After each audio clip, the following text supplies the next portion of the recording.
আজকে আমি কোথায় গেলাম আর কী কী কিনলাম সব কিছু শেয়ার করব আপনাদের সাথে। অবশ্য তেমন কিছু কিনি, আমার শখের একটা জিনিস কেনার জন্য মার্কেটে গেছিলাম, তো সেটা কিনেও নিয়ে আসছি। আর এই ভিডিওটা করা ছিল আমার প্রায় 2 সপ্তাহ আগে, কিন্তু গরমের জন্য ভয়েসটা দিতে পারিনি।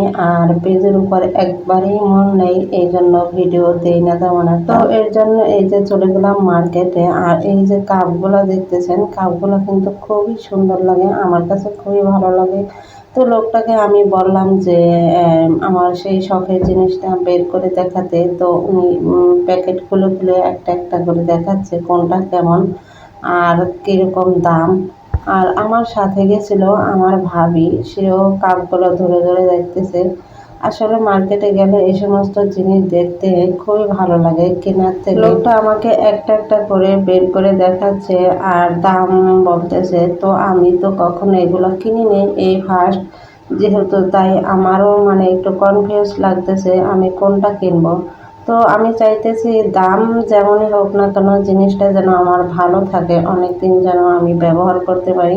এই জন্য একটু ঘোরাঘুরি করে কিনতে চাইতেছি। এদিকে আমার মেয়ে সুন্দর একটা কাপ দেখে বলে, আম্মু এই কাপটা কিনবা? আমি বললাম যে না, যে এটা কেনার জন্য আসছি, চল আগে ওইটা কিনে তারপর তোর যা যা দরকার তাই কিনে আনবো।